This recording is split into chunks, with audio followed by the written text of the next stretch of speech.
Why would you, knowing that there's going to be an objection, why would the president of the United States allow that bill to come out with Ukraine money tied to it? Because he wants to put somebody in a political spot. And that's the only reason. We've had, we haven't been doing anything.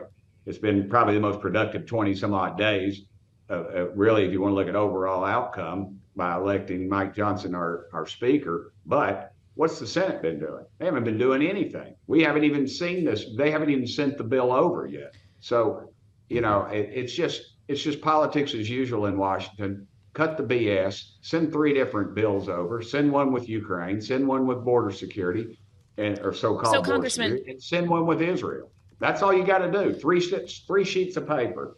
And yet they want to politicize it and want to try to tie it up. They're the ones, I submit to you, they're the ones tying it up. Let's get to business. Let's cut the garbage out and do what's right for the people of Israel.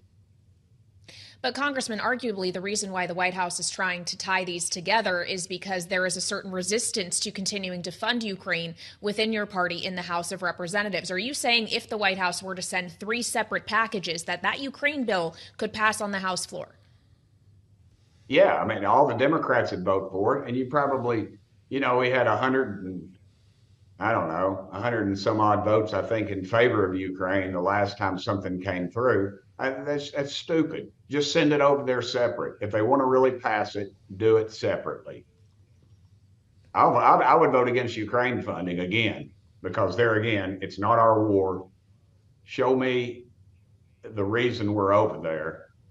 If we're going to say that, look, we got dictators down in Central America that are abusing people. The Chinese are putting the Uyghur population in concentration camps. Why are we not going to war with China over it if we're so ethically challenged on this front? Ma'am, this is just politics. Well, I'm not the guy with answers, but the administration says that if Vladimir Putin succeeds in Ukraine, and I know a lot of Republicans on the Hill agree with him, that it would be a national security problem for the United States and our allies in Europe. And is that part of the argument that you disagree with? I disagree with that premise. The GDP of Russia is somewhere between France and Canada.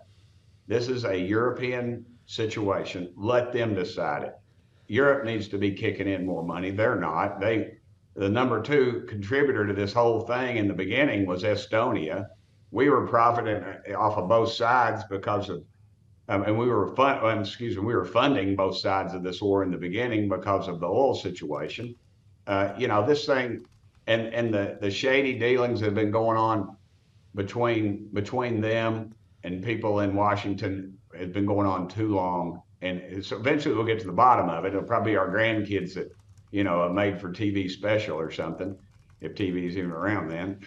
But it's a crooked country, and people are getting fat. I get too many reports of stuff from people that are there in Ukraine telling me that the stuff we're sending. What about the people who are starving, who are dying? That the civilian death has been overwhelming, has it not? What about people dying in this country because we don't have the guts to preserve our own border? Well, I don't want to get into a what about conversation with you. We're just talking about Ukraine. No, I know that, but I'm just saying, our priorities are out of whack. We put the focus on Ukraine, and yeah, it's awful, but there's stuff going on all over the world that's awful. People are starving to death in Africa.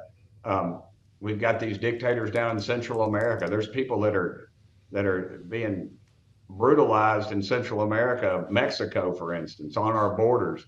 They're at the will of the cartels, people getting raped and murdered every day.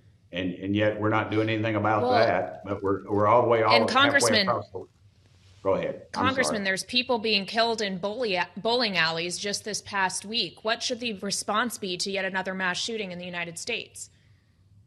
It's a mental health issue. You've got a guy who apparently, from what I understand, got these guns. He was a reservist in our own military. There's obviously a problem there. The thing that ties in every one of these folks together is mental health issues. It's a mental health crisis. They could do it with a gun. They could do it with a knife. They could do it with an automobile. You remember one of the largest mass killings in this country. Oklahoma City was done with ammonium nitrate fertilizer you could buy at Walmart, literally, and diesel fuel. And he killed over 100 people.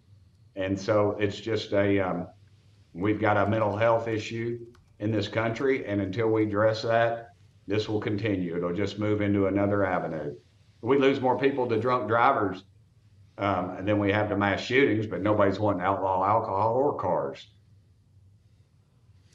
All right, Congressman, well, on the subject of things that are against the law, or at least people have been accused of breaking the law, just yesterday, several of your colleagues from New York introduced an expulsion resolution for Congressman George Santos, who, of course, has been indicted on a number of counts. When that comes to the floor next week, would you vote to expel him?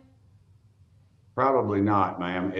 We've got a court of law. Let's let it work. Let's let it work.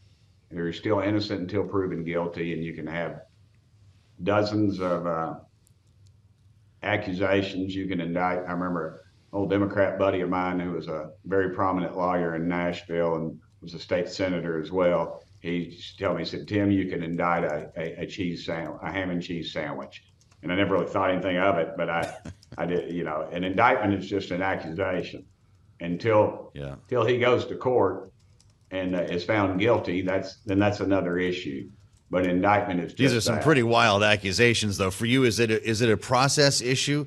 Would you feel the same way if you had a wider majority? No, it wouldn't change it one bit. It's